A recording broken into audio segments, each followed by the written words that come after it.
بسم اللہ الرحمن الرحیم رب اشرح لی صدری ویسر لی امری واحلل عقدۃ من لسانی یفقهوا قولی اللهم انفعنا بما علمتنا وعلمنا ما ينفعنا وزدنا علما فبشر عباد الذين يستمعون القول فيتبعون احسنه اولئك الذين هداهم الله واولئك هم اولو الالباب اعوذ باللہ من الشیطان الرجیم بسم اللہ الرحمن الرحیم الا ان للہ من فی السماوات ومن فی الارض وما يتبع الذين يدعون من دون الله شركاء ان يتبعون الا الظن وان هم الا يخرصون الا ان للہ من فی السماوات ومن فی الارض، خبردار اللہ کے لیے ہے جو کچھ آسمانوں میں ہے اور جو کچھ زمین میں ہے۔ زمین و آسمان کی ہر چیز وہ اللہ کے لیے ہے، اللہ کی مخلوق ہے، اللہ نے انہیں پیدا کیا ہے، اللہ کے قبضہ قدرت میں ہے، اللہ کے حکم کے تابع ہیں۔ اللہ جب چاہے ان کو زندہ کرے، جب چاہے ان کو مارے، وہ اللہ کے ہیں، اللہ کے لیے ہیں۔ من کا مطلب جو، من کا اطلاق عام طور پر عاقل پر ہوتا ہے۔ ماں کا اطلاق، ماں کا مطلب بھی جو ہوتا ہے، ماں سے مراد عام طور پر غیر عاقل یا بے جان چیز ہوتی ہے۔ تو یہاں من سے مراد گویا کہ انسان، جن، فرشتے وغیرہ۔ خبردار بے شک اللہ کے لیے ہیں ہر وہ مخلوق، خاص طور پہ انسان، جن، فرشتے، جو بھی آسمانوں میں ہے اور زمین میں ہے، وہ اللہ کے لیے ہیں۔ اللہ کے قبضہ قدرت میں ہیں، اللہ کے حکم کے تابع ہیں، اللہ کی مخلوق ہیں، اللہ کے تکوینی حکم کی خلاف ورزی نہیں کر سکتے، زندگی، موت اور دیگر چیزیں۔ وَمَا يَتَّبِعُ الَّذِينَ يَدْعُونَ مِن دُونِ اللَّهِ شُرَكَاءَ، اور کیا پیروی کرتے ہیں وہ لوگ جو پکارتے ہیں اللہ کے علاوہ شریکوں کو، اور کیا پیروی کرتے ہیں وہ لوگ۔ ما یہاں کیا کے معنی میں ہے؟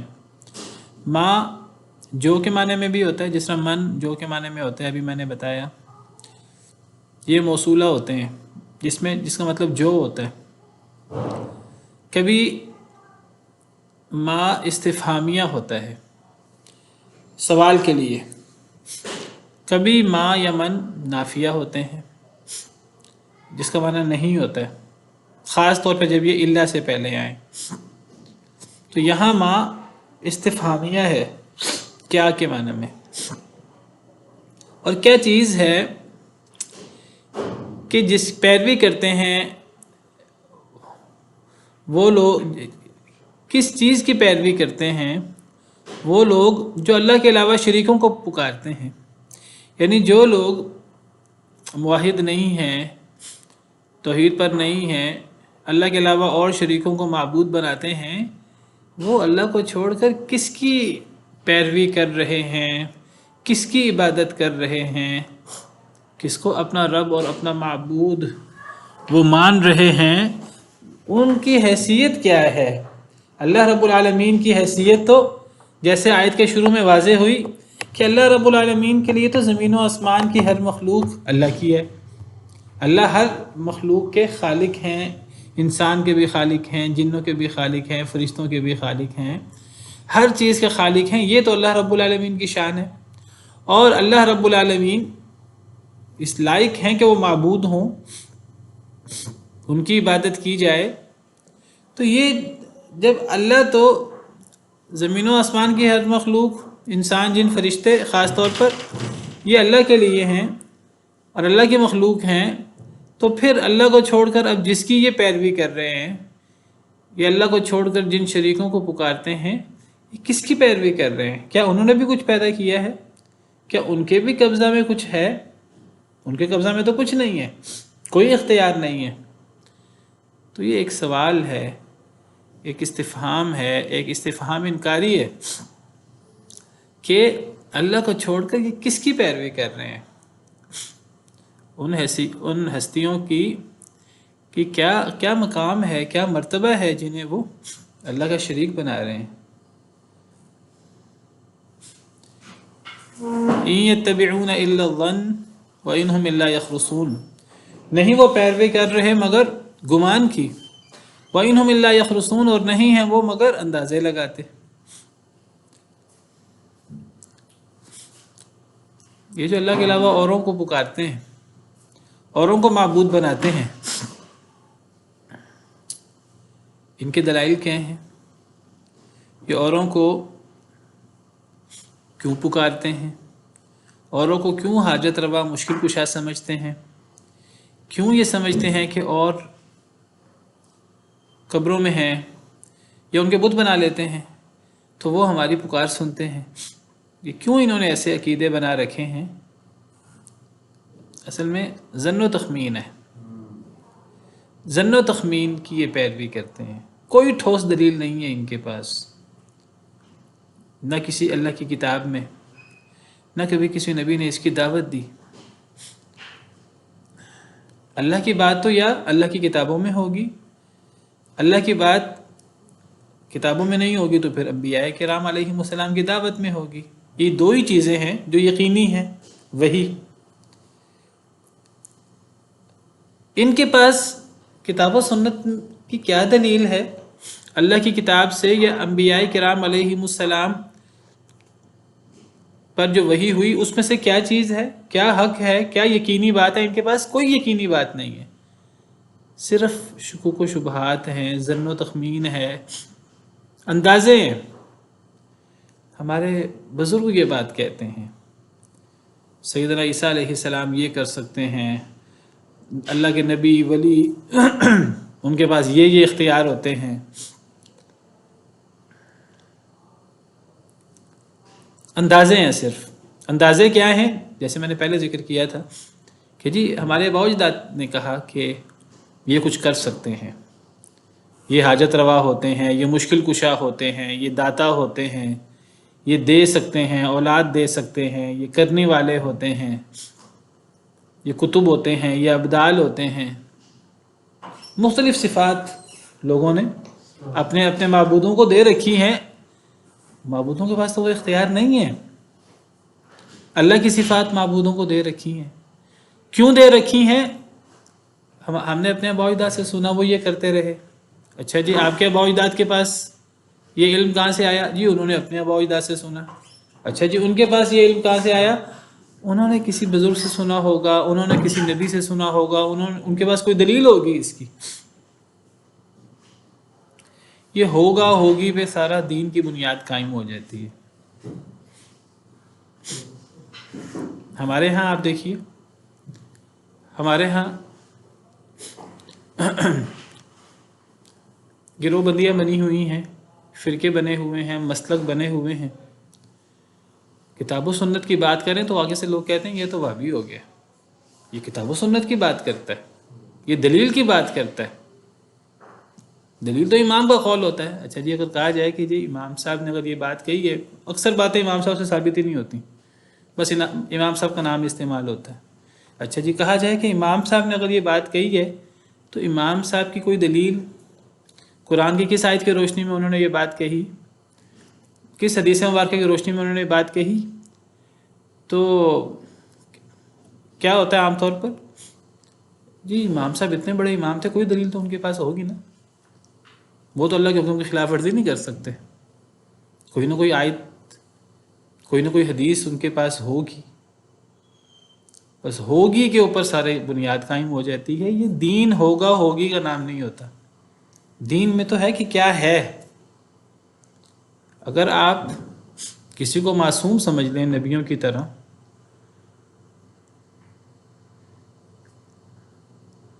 کہ جی ہمارے بزرگوں کی، ہمارے ائمہ کی ہر بات وہ تو پتھر پہ لکیر ہے، جس کو وہ حلال کریں وہ حلال ہے، جس کو وہ حرام کریں وہ حرام ہے، ہمیں تو ان سے دلیل پوچھنے کی بھی ضرورت نہیں ہے، ہمیں تو دلیل جاننے کی بھی ضرورت نہیں ہے۔ یہاں تک دعویٰ کیا جاتا ہے کہ ہم تو اپنے ائمہ کرام کا قول بغیر دلیل کے مانتے ہیں۔ اسی کو تقلید کہتے ہیں کہ کسی کا قول بغیر دلیل کے، جس کا قول حجت نہ ہو اس کا قول ماننا بغیر دلیل کے، اگر اس کا قول دلیل کی بنا پر مانا جائے تو یہ تقلید ہے ہی نہیں۔ اگر کسی امام کسی عالم کی بات پہ عمل کیا جائے اس لیے کہ وہ عالم قرآن کی آیت پیش کر رہا ہے، وہ حدیث پیش کر رہا ہے، اس کو تقلید کہا ہی نہیں جاتا، یہ تقلید کی تعریف میں شامل نہیں ہے، کیونکہ قرآن کی بات ماننا، قرآن کی آیت پر چلنا تقلید ہوتی نہیں ہے، حدیث پر عمل کرنا تقلید ہوتی نہیں ہے۔ تقلید کیا ہے کہ کسی ایسی شخصیت کے قول کو ماننا کہ جس کی دلیل نہ ہو۔ اب کئی دفعہ کسی بزرگ کا قول وہ قرآن کریم کے صریح مخالف ہو رہا ہوتا ہے، صحیح حدیث کے صریح مخالف ہو رہا ہوتا ہے، ان سے کہا جائے کہ یہ تو قول فلاں آیت سے ٹکرا رہا ہے، فلاں حدیث سے ٹکرا رہا ہے، تو وہ کہتے ہیں وہ اتنے بڑے امام تھے، ان کو نہیں پتہ تھا اس بات کا۔ اچھا جی، ان کی کوئی دلیل، ان کے پاس دلیل ہوگی۔ تو یہ جو ظن و تخمین ہے، یہی ظن و تخمین مسئلہ پیدا کرتی ہے۔ ہمارے ابا اجداد یہ کام کرتے تھے، انہوں نے اپنے بڑوں سے سنا ہوگا، انہوں نے اپنے علماء سے سنا ہوگا، ائمہ سے سنا ہوگا، ان کے پاس دلیل ہوگی، تو یہ ہوگی پر سارے گھوسلے شروع ہو جاتے ہیں۔ یہ ظن و تخمین ہے، اور یہ عام طور پہ ظن و تخمین قرآن و سنت کے واضح نصوص کے بالمقابل پیش کی جاتی ہیں۔ اور پیچھے ہم نے پڑھا اسی سورہ یونس میں اللہ فرماتے ہیں آیت نمبر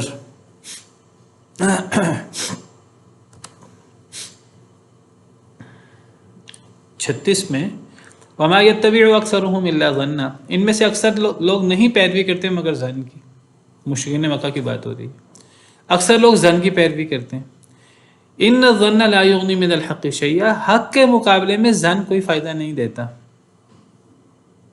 ان اللہ علیم بما یفعلون، بے شک اللہ تعالیٰ جاننے والا ہے ساتھ اس کے جو وہ کرتے ہیں۔ تو جب دلیل آ جاتی ہے تو وہاں پھر یہ ہوگی، یہ ظن و تخمین کوئی فائدہ نہیں دیتے۔ اکثر جو لوگ یہ شرک و بدعات میں مبتلا ہوتے ہیں، اس قسم کی چیزوں میں، اکثر لوگ جو ہیں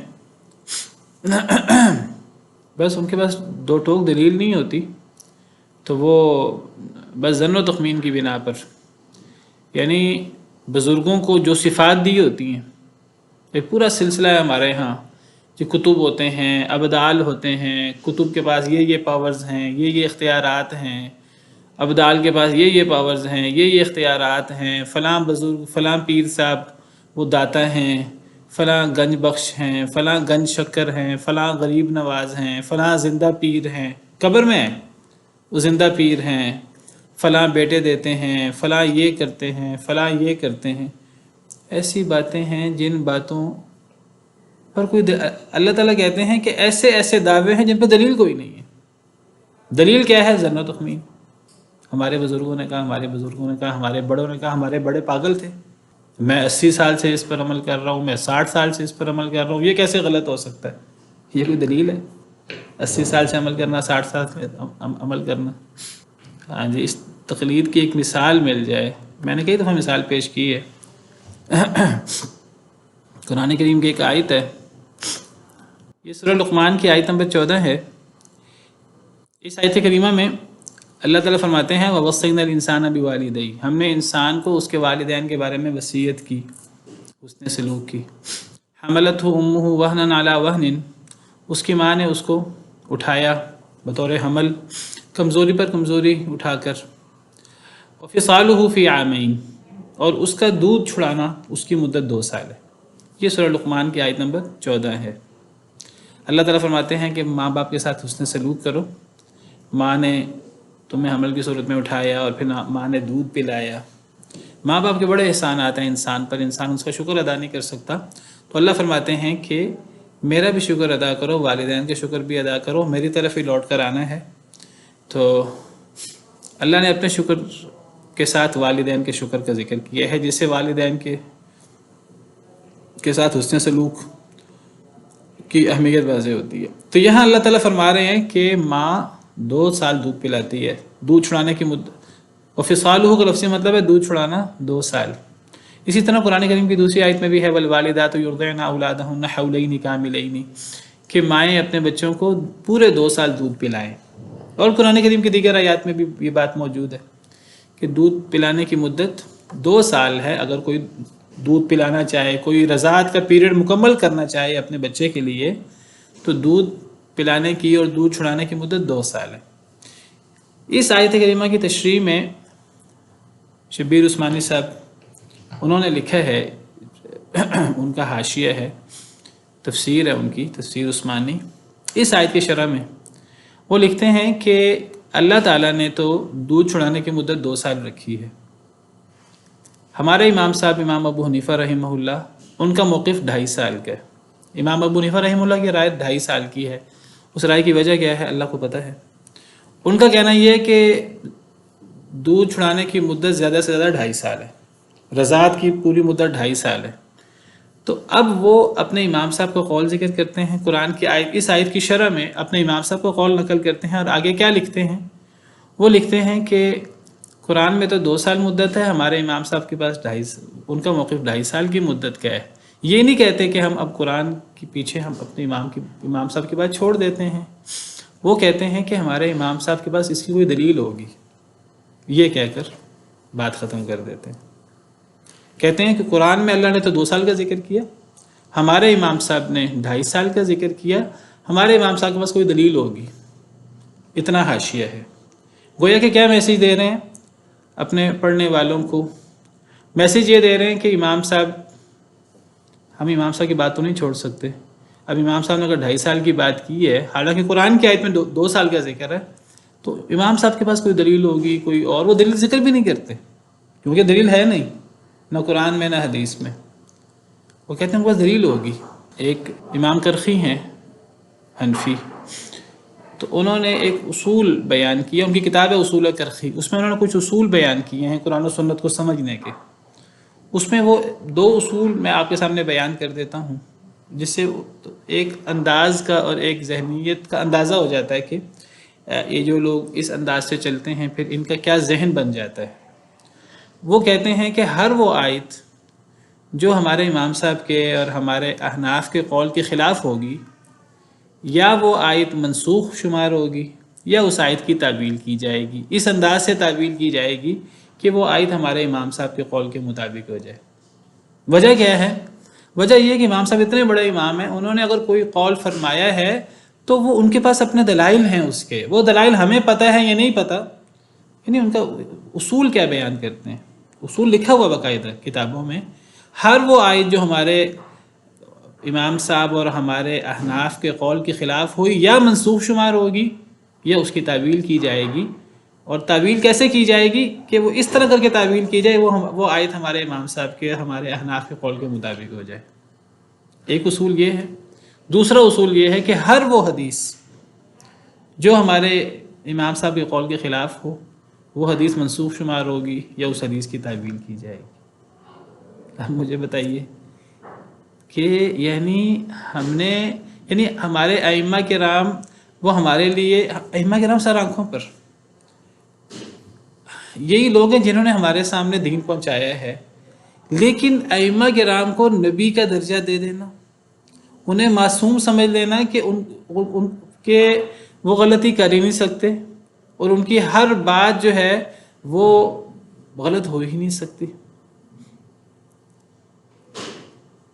مولانا محمود الحسن، جن کو شیخ الہند کہتے ہیں، وہ کہتے ہیں کہ ایک مسئلے میں ذکر کرتے ہیں، عام طور پر کئی مسئلوں میں امام ابو حنیفہ رحمہ اللہ، امام شافعی رحمہ اللہ کا اختلاف عام طور پہ ہو جاتا ہے، کتابوں میں دلائل ذکر ہوتے ہیں۔ وہ ایک مسئلے میں دلائل ذکر کرتے ہیں، وہ کہتے ہیں اس مسئلے میں دلائل تو امام شافعی کے ساتھ ہیں قرآن و حدیث کے، لیکن وہ کہتے ہیں چونکہ ہم امام صاحب کے مقلد ہیں، ہم پر اپنے امام صاحب کی تقلید واجب ہے۔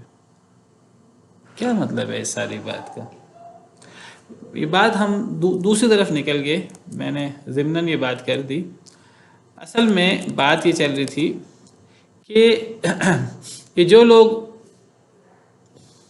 یہ مشرکین مکہ کے حوالے سے اور جو لوگ بدعات اور خرافات کا شکار ہوتے ہیں، عرس سال بعد عرس منائے جاتے ہیں مختلف بزرگوں کے،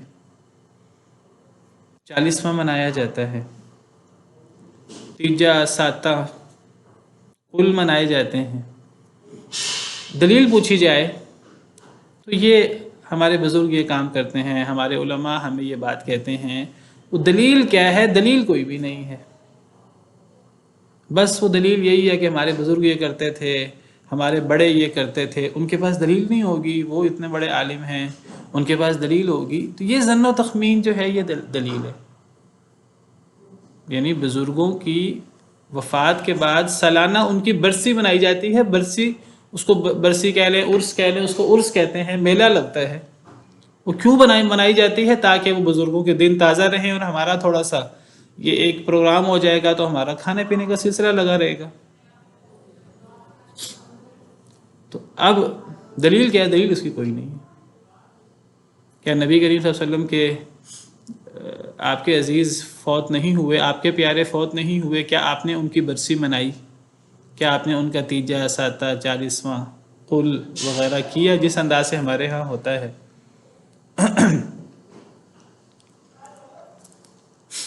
گیارہویں شریف اور فلاں فلاں پتہ نہیں کیا کیا دین کے اندر چیزیں بنائی ہوئی۔ السلام علیکم۔ مشرکین مکہ نے اس قسم کی چیزیں بنائی ہوئی تھیں، اضافے کیے ہوئے تھے دین کے اندر، بدعات اور شرکیات۔ اللہ تعالیٰ قرآن میں ذکر کرتے ہیں ان ہی الا اسماء سمیتموها انتم وآباؤکم ما انزل اللہ بها من سلطان۔ یہ جو تم نے مختلف بزرگوں کے مختلف کمالات بیان کیے ہوئے ہیں، مختلف ان کی صفات بیان کی ہوئی ہیں، اللہ تعالیٰ فرماتے ہیں یہ صرف نام ہیں، یہ صرف صفات ہیں، ان کے پیچھے حقیقت کوئی نہیں ہے، یہ صرف نام ہے اور صفات ہیں۔ یہ نام تم نے رکھ چھوڑے ہیں، تم نے اور تمہارے آباء و اجداد نے، ان پر کوئی دلیل نہیں ہے، ظن و تخمین اور کچھ بھی نہیں ہے۔ تو جو بھی موقف اختیار کیے جائے اس کے ٹھوس دلائل ہونے چاہیے کتاب و سنت سے۔ اللہ تعالیٰ دلیل کو اہمیت دیتے ہیں۔ اللہ تعالیٰ قرآن میں فرماتے ہیں، مشرکین کو مخاطب کرتے ہیں، مشرکین مکہ کو، ایتونی بکتاب من قبل ھذا او اثارۃ من علم ان کنتم صادقین، اگر تم سچے ہو اپنے موقف میں تو کوئی کتاب لے آؤ۔ اللہ کی کتاب میں، پرانی کتاب میں، ان میں تحریف ہو چکی ہے، تحریف شدہ کتاب کی کوئی آیت ہی لے آؤ اپنے موقف پر۔ عیسائیوں کو، یہودیوں کو اللہ نے مخاطب کیا، مشرکین مکہ سے کہا کہ یہ جو تم نے الٹے سیدھے موقف بنا رکھے ہیں، کوئی آیت لے آؤ، او اثارۃ من علم، یا کوئی علمی نقل شدہ بات۔ کیا مطلب علمی نقل شدہ بات؟ اثارہ کہتے ہیں نقل شدہ چیز کو، کوئی علمی نقل شدہ بات لے آؤ، یعنی جو نبیوں سے کوئی چیز منقول ہو صحیح سند کے ساتھ، وہ لے آؤ۔ ان کنتم صادقین، اگر تم سچے ہو، یعنی قرآن کی کتاب کی بات لے آؤ یا نبیوں سے منقول شدہ کوئی بات لے آؤ۔ اللہ تعالیٰ یہود نصارہ مشرکین سے مخاطب ہوتے ہیں۔ اللہ تعالیٰ جگہ جگہ فرماتے ہیں قُلْ هَاتُوا بُرْهَانَكُمْ إِن كُنتُمْ صَادِقِينَ، کہہ دیجئے اے اللہ کے رسول صلی اللہ علیہ وسلم اپنے موقف کی دلیل لے آؤ۔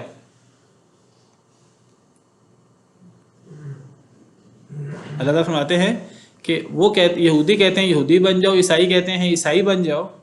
اللہ فرماتے ہیں تِلْكَ أَمَانِيُّهُمْ، یہ ان کی خواہشات ہیں۔ قُلْ هَاتُوا بُرْهَانَكُمْ إِن كُنتُمْ صَادِقِينَ، دلیل لے آؤ اس بات کی کہ یہودی بن جاؤ یا عیسائی بن جاؤ۔ یہ یہودیت عیسائیت تو یہ اللہ کے دین ہے ہی نہیں، اللہ کا دین تو دین اسلام ہے، تم نے یہودیت کہاں سے بنا لی یا عیسائیت کہاں سے بنا لی ہے؟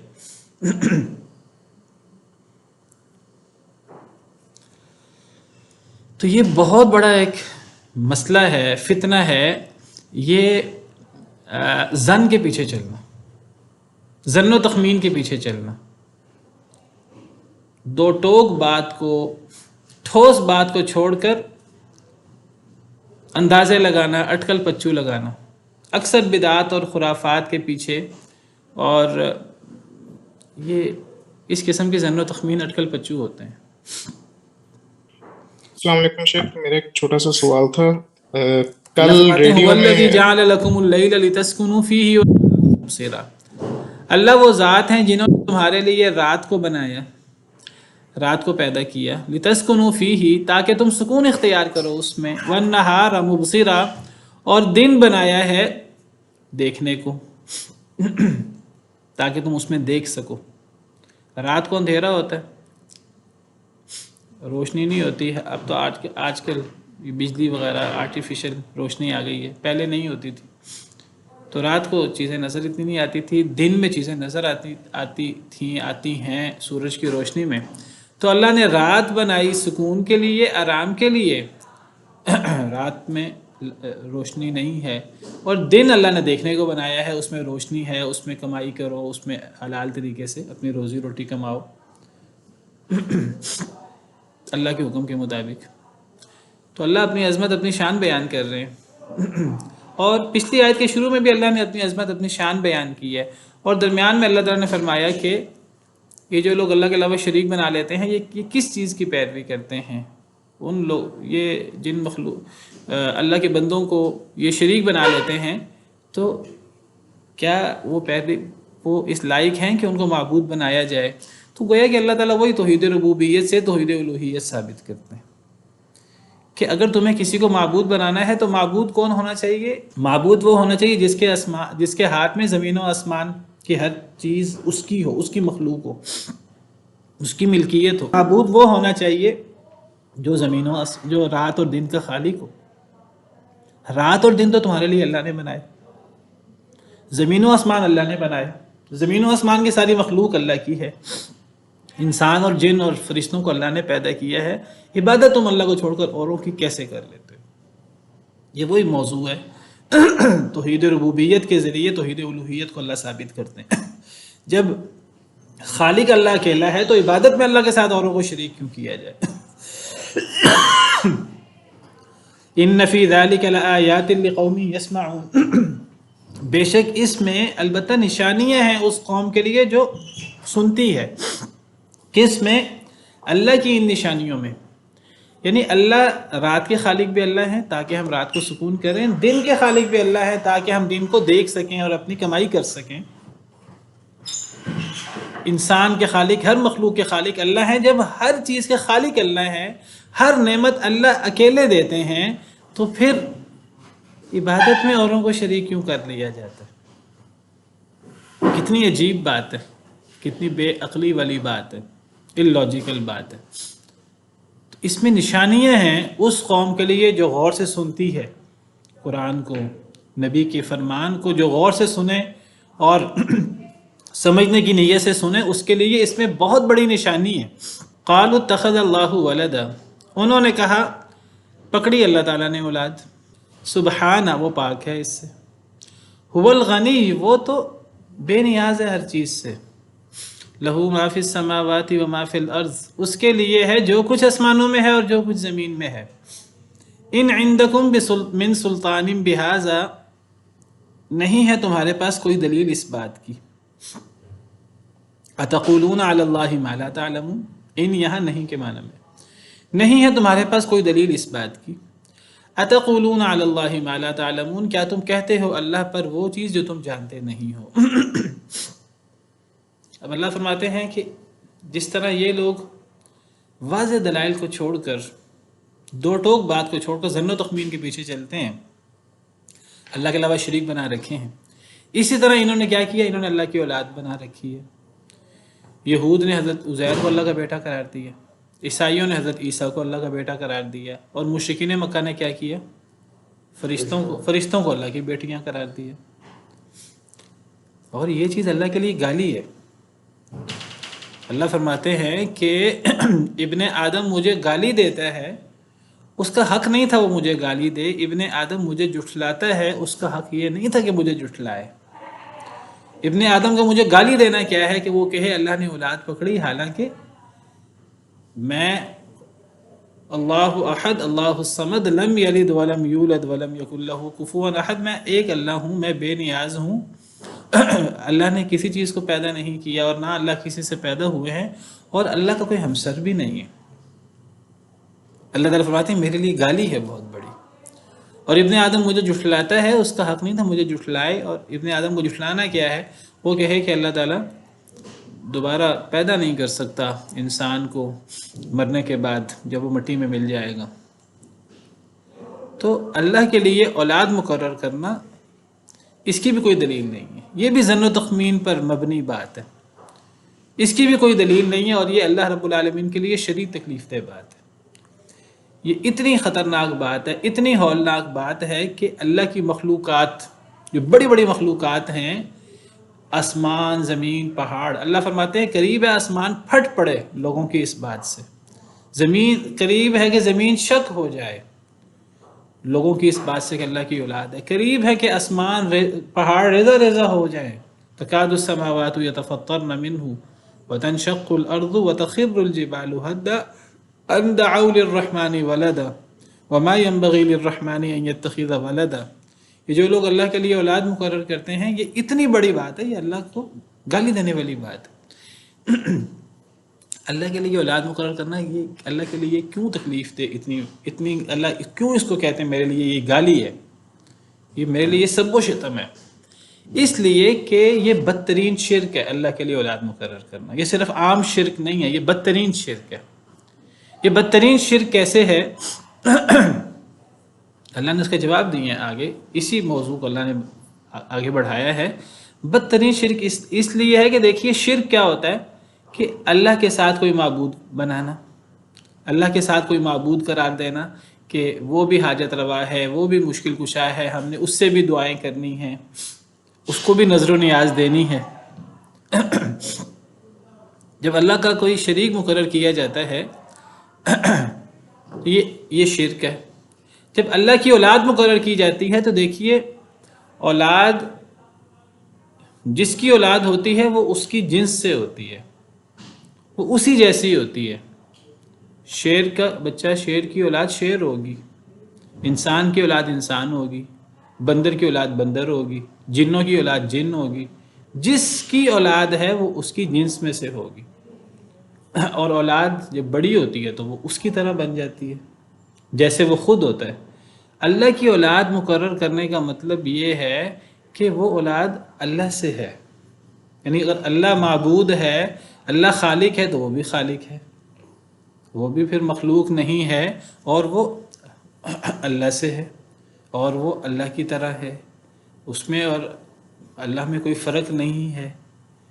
نمبر 2 کہ اولاد جب مقرر کی جاتی ہے، اولاد کی ضرورت، انسان اور مخلوق اولاد کی محتاج ہوتی ہے۔ اولاد اس کی ہوتی ہے جس کو زوال ہو، جس نے بوڑھا ہونا ہو، جس نے مر جانا ہو، اس کے بعد اس کی اولاد نے اس کی جانشینی کرنی ہو، بڑا ہونا ہو، اس کی جگہ لینی ہو، تو مخلوق کو اولاد کی ضرورت ہوتی ہے۔ تو اللہ کے لیے اولاد مقرر کرنے کا مطلب نعوذ باللہ یہ ہے کہ اللہ کامل نہیں ہے، نعوذ باللہ اس کا مطلب یہ ہے کہ اللہ رب العالمین کو زوال ہے، اللہ رب العالمین کو نعوذ باللہ فنا ہونا ہے، اور پھر نعوذ باللہ اللہ کو اولاد کی ضرورت ہے۔ اللہ فرماتے ہیں اللہ کی اولاد کہاں سے ہو سکتی ہے؟ اللہ کو تو بیوی کی بھی ضرورت نہیں ہے، اللہ کی تو بیوی بھی نہیں ہے۔ انا یکون لہ ولد ولم تکن لہ صاحبہ وخلق کل شیء، یعنی جو ہر چیز کا خالق ہے اس کو اولاد کی کیا ضرورت ہے؟ کیا تم اللہ کو محتاج سمجھتے ہو؟ یہ اللہ کو گالی اس لیے ہے، یہ اللہ کے لیے، اس سے اللہ کی توہین ہوتی ہے، اس سے اللہ کی تحقیر ہوتی ہے، اس سے اللہ تعالیٰ کے لیے زوال اور یہ چیزیں ثابت ہوتی ہیں، اور اولاد اللہ کے برابر ٹھہرتی ہے، اللہ اس کے محتاج ٹھہرتے ہیں۔ آپ اولاد کا جو تصور ہے ہمارے ہاں اس پہ غور کیجیے، وہ ساری چیزیں اللہ کے لیے ثابت ہو جاتی ہیں آٹومیٹک۔ اللہ فرماتے ہیں قالوا اتخذ اللہ ولدا، انہوں نے کہا اللہ نے اولاد پکڑی، سبحانہ، وہ پاک ہے اس سے۔ دیکھیں اللہ تعالیٰ سبحانہ کا لفظ کہاں لاتے ہیں؟ آپ قرآن کریم میں جگہ جگہ غور کریں، جہاں اللہ کی کوئی توہین ہو، جہاں اللہ کو مخلوق کے برابر قرار دیا جائے وہاں اللہ سبحانہ کا لفظ لاتے ہیں کہ اللہ اس عیب سے پاک ہے، یہ عیب ہے اللہ کے لیے۔ اللہ کی وہ اللہ جسے موت نہیں آتی، موت کیا؟ موت کی جو چھوٹی موت ہے، موت کی بہن نیند اللہ کو نہیں آتی، نیند کیا؟ اللہ کو اونگ نہیں آتی۔ اس اللہ کے لیے اللہ کو اولاد کا تانا دینا، اولاد کا مطلب تو ہے موت، اولاد کا مطلب تو ہے زوال، اولاد کا مطلب تو ہے احتیاج، محتاجگی۔ اللہ فرماتے ہیں اللہ اس بدترین عیب سے جو اللہ کو لگایا جاتا ہے، بدترین گالی جو اللہ کو دی جاتی ہے، اللہ اس سے پاک ہے۔ هو الغنی، وہ تو غنی ہے، وہ تو بے نیاز ہے، اللہ کو کسی چیز کی ضرورت نہیں ہے۔ اس پوری کائنات کی جتنی مخلوقات ہیں وہ سب مخلوقات اللہ کی عبادت گزار بن جائیں، اللہ کے لیے ایسے ہو جائیں جیسے متقی ترین شخص ہے نبی کریم صلی اللہ علیہ وسلم، ان کی طرح پوری کائنات کا ہر فرد ہو جائے۔ اللہ کی بادشاہت میں اتنا بھی اضافہ نہیں ہوتا جتنا سمندر کے اندر سوئی ڈالیں تو سوئی کے ساتھ پانی لگتا ہے۔ اور اللہ کی تمام مخلوق اگر بدترین شیطان کی طرح ہو جائے، اللہ کی بادشاہت میں اتنا بھی کمی نہیں ہوتی جتنا سمندر کے اندر سوئی ڈالیں تو سوئی کے ساتھ پانی لگتا ہے۔ حدیث قدسی کا مفہوم بیان کر رہا ہوں آپ کے سامنے۔ تو جو اللہ اتنا بے نیاز ہے، یا ایھا الناس انتم الفقراء الی اللہ واللہ هو الغنی الحمید، اے لوگو تم اللہ کے محتاج ہو، اللہ تو بے نیاز ہیں، تعریف کیے گئے ہیں۔ اس اللہ کو اولاد کا طعنہ دینا، اور اس اللہ کو اولاد کی احتیاج ہے، اولاد کی ضرورت ہے۔ اللہ فرماتے ہیں وہ تو غنی ہے، وہ تو بے نیاز ہے، ہر چیز سے بے نیاز ہے، اور صمد ہے وہ تو۔ لہو ما فی السماوات و ما فی الارض، اس کے لیے تو جو کچھ آسمانوں میں ہے، جو کچھ زمین میں، سارا اسی کا ہی ہے۔ زمین و آسمان اس کی مخلوق، زمین و آسمان کی ہر چیز اس کی مخلوق، زمین و آسمان کا ہر خزانہ اس کا۔ اللہ کو کوئی زوال نہیں ہے، اللہ کو کوئی نیند نہیں ہے، اللہ کو کوئی اونگ نہیں ہے، کوئی فنا نہیں ہے، تو اللہ کو اولاد کی کیا ضرورت ہے؟ اولاد کے ساتھ فوراً احتیاج، فوراً محتاجگی، فوراً زوال، اور پھر وہ اولاد اللہ سے ہوگی اور اللہ جیسی ہوگی، 50 چیزیں ساتھ آتی ہیں، اور یہ اللہ کے لیے کتنی بڑی گالی ہے۔ تو اللہ کہتے ہیں ایک تو اللہ پاک ہیں، اللہ بے نیاز ہے، اللہ کو ضرورت کیا ہے اولاد کی جب زمین و آسمان کی ہر چیز اللہ کی ہے۔ پھر وہی بات جو پیچھے اللہ نے فرمائی، ان عندکم من سلطان بہذا، نہیں ہے تمہارے پاس کوئی دلیل اس بات کی، چلو یہ تم نے جو بات کہی اللہ کی اولاد ہے، اس کی کوئی دلیل، کوئی پچھلی کتابوں سے کوئی دلیل لے آؤ، کوئی نبیوں سے نقل شدہ کوئی صحیح سند کے ساتھ کوئی چیز لے آؤ، کوئی دلیل تمہارے پاس، کوئی دلیل بھی نہیں ہے۔ ظن و تخمین، ہمارے آباء و اجداد نے کہا، فلاں نے کہا۔ اور یہ اللہ کے لیے اولاد جو مقرر کی جاتی ہے، یہ اللہ کے لیے اولاد صرف مشرکین نے مقرر نہیں کی، مشرکین مکہ نے، صرف یہود نے مقرر نہیں کی، صرف عیسائیوں نے مقرر نہیں کی، پچھلی قوموں نے بھی اللہ کی اولاد مقرر کی۔ اللہ فرماتے ہیں وقالت الیہود عزیر ابن اللہ وقالت النصارى المسیح ابن اللہ ذلک قولهم بافواہہم یضاہئون قول الذین کفروا من قبل، یہ ان کی منہ کی باتیں ہیں، اور وہ اپنے سے پچھلی قوموں کی مشابہت کرتے ہیں یہ کہہ کر۔ قاتلہم اللہ انا یؤفکون، اللہ انہیں غارت کرے کہاں وہ بہکائے جا رہے ہیں۔ یہاں بھی اللہ فرماتے ہیں کوئی دلیل اس کی، اللہ تو ہر جگہ دلیل مانگتے ہیں، دلیل ہے نہیں، دو ٹوک بات ہے کہ ہے کوئی نہیں۔ اتقولون علی اللہ ما لا تعلمون، جب دلیل نہیں ہے، جب ظن و تخمین ہے، تو اللہ فرماتے ہیں کیا تم اللہ پر وہ کہتے ہو جو تم جانتے نہیں ہو؟ لا علمی میں بھی تم اللہ پر کوئی بات کہتے ہو۔ لا علمی میں اللہ پر کوئی بات کہنا، یہ اللہ پر افتراء ہوتا ہے، یہ اللہ پر جھوٹ ہوتا ہے، اور اللہ پر جھوٹ سے بڑا گناہ کیا ہوگا؟ یہ تو شرک ہے، شرک کے برابر جرم ہے۔ اللہ پر لا علمی میں کوئی بات کہنا، اللہ کی کوئی ایسی صفت بیان کرنا جو اللہ نے اپنی بیان نہیں کی ہو، اللہ کے لیے اولاد مقرر کرنا جو اللہ نے اپنے لیے بیان نہیں کیا، دین کے بارے میں کوئی ایسی بات کرنا، دین اللہ کے احکامات کا نام ہے، اللہ کے اوامر و نواہی کا نام ہے، دین کے اندر کوئی ایسی چیز کا اضافہ کر لینا جس کا اللہ نے حکم نہ دیا ہو، یہ سب چیزیں اللہ پر لا علمی میں کوئی بات جڑ دینا ہے، اور یہ افتراء علی اللہ ہے۔ لا علمی میں اللہ کے بارے میں کوئی بات کرنا، اللہ پر افتراء، شرک، یہ سب سے بڑا جرم ہے۔ کیا تم اللہ پر وہ بات کہتے ہو جس کا تمہیں علم نہیں ہے؟ مشرکین ننگا طواف کرتے تھے خانہ کعبہ کا، وہاں بھی اللہ نے یہی بات فرمائی، وَإِذَا فَعَلُوا فَاحِشَةً قَالُوا وَجَدْنَا عَلَيْهَا آبَاءَنَا وَاللَّهُ أَمَرَنَا بِهَا، جب وہ بے حیائی کے کام کرتے ہیں، یعنی خانہ کعبہ میں ننگا طواف، وَإِذَا فَعَلُوا فَاحِشَةً قَالُوا وَجَدْنَا عَلَيْهَا آبَاءَنَا، ان سے پوچھا جائے تم یہ کیوں کرتے ہو، کہتے ہیں ہم نے اپنے آباء و اجداد کو اس پر پایا ہے، وَاللَّهُ أَمَرَنَا بِهَا، اللہ نے ہمیں اس کا حکم دیا ہے، قل ان اللہ لا یأمر بالفحشاء، کہہ دیجیے اللہ بے حیائی کا حکم نہیں دیتے کبھی بھی۔ اتقولون علی اللہ ما لا تعلمون، کیا تم اللہ پر وہ بات کہتے ہو جو تم جانتے نہیں ہو؟ اللہ کی کوئی ایسی صفت بیان کرنا جس میں اولاد یا اس قسم کی چیزیں، یہ بھی اتقولون علی اللہ ما لا تعلمون میں آتا ہے۔ اس قسم کی بدعات، خرافات دین کے اندر پیدا کرنا، ننگا طواف اور یہ چیزیں، یہ اضافے ہیں نا دین کے اندر، اس کو بھی اللہ تعالیٰ کہتے ہیں اتقولون علی اللہ ما لا تعلمون، تم اللہ پر وہ بات کہتے ہو جو تم جانتے نہیں ہو، یہ افتراء علی اللہ ہے۔ اگلی آیت میں اللہ فرماتے ہیں قل ان الذین یفترون علی اللہ الکذب لا یفلحون، اے اللہ کے نبی صلی اللہ علیہ وسلم آپ فرما دیجئے کہ بے شک وہ لوگ جو جھوٹ گھڑتے ہیں اللہ پر، الکذب جھوٹ، لا یفلحون وہ کبھی کامیاب نہیں ہو سکتے۔ یہ اللہ پر لا علمی میں بات کہنا ہے، یہ اللہ پر افتراء ہے، اور جیسے میں نے ذکر کیا اللہ پر افتراء یہ سب سے بڑا ظلم ہے، سب سے بڑا جرم ہے، اور میں کہتا ہوں یہ شرک کے برابر جرم ہے۔ میں کیوں کہتا ہوں یہ شرک کے برابر جرم ہے؟ کیونکہ سب سے بڑا جرم شرک ہے، شرک سے بڑا جرم آپ کو پتہ کوئی نہیں ہے، اور اللہ اس کو بھی سب سے بڑا جرم کہتے ہیں۔ قرآن کریم میں کئی جگہ پر اللہ نے افتراء علی اللہ کو سب سے بڑا جرم قرار دیا ہے۔ ومن اظلم ممن افترى علی اللہ کذبا، اس سے بڑا ظالم کون ہے جو اللہ پہ جھوٹ باندھ دے؟ یہ سب سے بڑا ظلم ہے، اللہ پہ جھوٹ باندھنا، اللہ پر لا علمی میں کوئی بات جڑ دینا، اللہ کے ساتھ شرک، یہ چیزیں سب سے بڑے ظلم ہیں، سب سے بڑے جرم ہیں۔ جو لوگ اللہ پہ جھوٹ باندھتے ہیں، یفترون افتراء سے ہے، افتراء کا لفظی مطلب ہوتا ہے جھوٹ گھڑنا۔ لفظی معنی اگر میں کروں تو کہہ دیجئے اللہ کے رسول صلی اللہ علیہ وسلم، بے شک وہ لوگ جو جھوٹ گھڑتے ہیں، یفترون میں جھوٹ گھڑنا، یہ دونوں افتراء کا مطلب صرف گھڑنا نہیں ہوتا، افتراء کا مطلب جھوٹ گھڑنا ہوتا ہے۔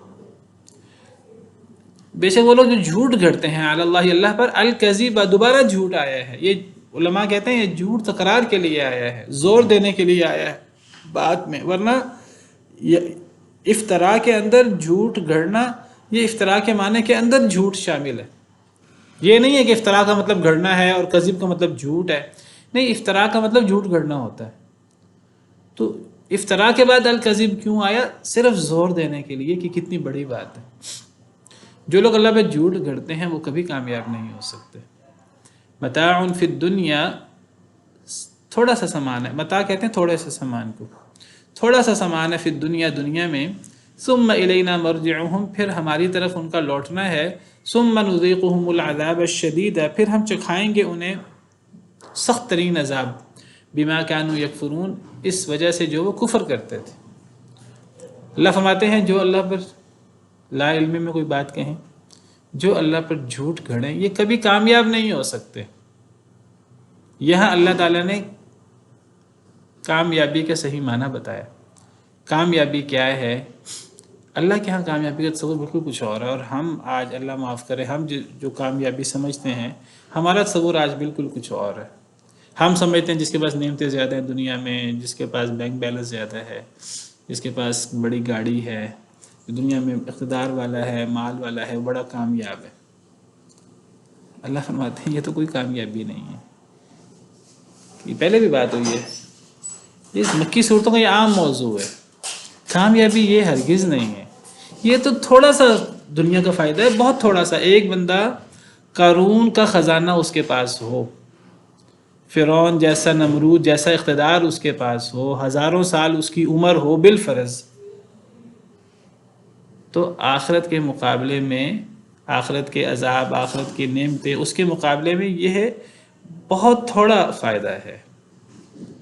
اتنا تھوڑا فائدہ ہے کہ یہ مچھر کے پر کے برابر بھی نہیں ہے اللہ کے ہاں، آخرت کے مقابلے میں، آخرت کی حقیقت کے مقابلے میں۔ آخرت کی زندگی جتنی لمبی ہے، اور آخرت میں جو نعمتیں جس حساب سے ہیں، اور آخرت کا سزا اور اللہ کی ناراضگی وہ جس حساب سے ہے، یہ دنیا کی جزا سزا، دنیا کی نعمتیں، دنیا کی آزمائشیں، یہ کوئی حیثیت نہیں رکھتی۔ اگر ایک بندہ پوری زندگی آزمائشوں کی گزار لے، پوری زندگی، آپ سمجھے دنیا کا سب سے زیادہ آزمائشوں والا شخص، آپ کچھ بھی تصور کر لیں، اللہ جنت کا ایک غوطہ دے کر، حدیث مبارکہ میں آتا ہے، اللہ صرف ایک جنت کا غوطہ دے دیں، اللہ اسے پوچھیں کہ تو نے پوری زندگی کوئی مشکل دیکھی؟ وہ کہے گا اللہ میں نے پوری زندگی کوئی مشکل نہیں دیکھی، صرف جنت کا ایک جھونکا ہوتا۔ اور اگر ایک بندہ پوری زندگی قارون کی طرح، فرعون کی طرح، نمرود کی طرح گزار دے، دنیا کی ساری نعمتیں وہ اسے حاصل ہو جائیں، ہزاروں سال کی زندگی وہ گزار لے، ساری نعمتیں اسے حاصل ہوں، اللہ اسے جہنم کا ایک اگر غوطہ دے، اللہ اسے پوچھیں کہ تو نے پوری زندگی کوئی خیر دیکھی؟ وہ کہے گا میں نے پوری زندگی کوئی خیر نہیں دیکھی۔ دنیا کی حیثیت ہی کوئی نہیں ہے آخرت کے مقابلے میں۔ دنیا کی کامیابی، دنیا کی آزمائشیں یہ کوئی میٹر نہیں کرتی۔ موت ہے اور موت کا پتہ کوئی نہیں ہے، پانی کا بلبلہ ہے، سانس کی ڈور ہے، کس لمحے یہ ڈور ٹوٹ جائے، یہ بلبلہ پھٹ جائے۔ ہر نفس نے موت کا ذائقہ چکھنا ہے، کل نفس ذائقۃ الموت وَإِنَّمَا تُوَفَّوْنَ أُجُورَكُمْ يَوْمَ الْقِيَامَةِ، پھر موت میں مٹی میں مل جانا نہیں ہے، پھر اللہ کے ہاں حساب کتاب ہے، پھر تمہیں تمہارے اعمال کا پورا بدلہ ملنا ہے وہاں۔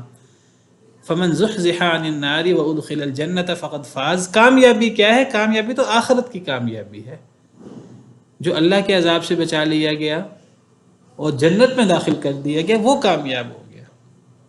وما الحیات الدنیا الا متاع الغرور۔ دنیا کی زندگی تو دھوکے کا سامان ہے، اس سے بڑا دھوکا کوئی نہیں ہے۔ دنیا کی زندگی اور دنیا کی نعمتیں یہ بہت بڑا دھوکا ہے، لیکن ہم اسے کامیابی سمجھتے ہیں۔ اللہ فرماتے ہیں قد افلح المؤمنون، مومن کامیاب ہے۔ دنیا اس کی آزمائشوں سے گزر جائے لیکن کامیاب مومن ہے۔ حضرت موسیٰ اور فرعون میں سے حضرت موسیٰ کامیاب ترین تھے، وہ کامیاب لوگوں کے امام ہیں حضرت موسیٰ۔ حالانکہ ان کی زندگی دیکھیں، ان کی زندگی جتنی تکلیفوں میں گزری سیدنا موسیٰ علیہ السلام کی، حضرت موسیٰ کو بنی اسرائیل کہتے تھے اے موسیٰ آپ کے آنے سے پہلے بھی ہم آزمائش کا شکار رہے، آپ کے آنے کے بعد بھی ہم آزمائشوں کا شکار رہے۔ قالوا اوذینا من قبل ان تأتینا ومن بعد ما جئتنا۔ بنی اسرائیل نے حضرت موسیٰ سے کہا اے موسیٰ آپ کے آنے سے پہلے بھی ہمارے بچے قتل ہوتے تھے۔ حضرت موسیٰ کے آنے کے بعد، نبوت کا دعویٰ کرنے کے بعد پھر فرعون نے بچے قتل کرنا شروع کر دیے تھے۔ شدید آزمائشوں میں حضرت موسیٰ کی، بنی اسرائیل کی زندگی گزری، لیکن وہ تو کامیاب لوگوں کے امام ہیں۔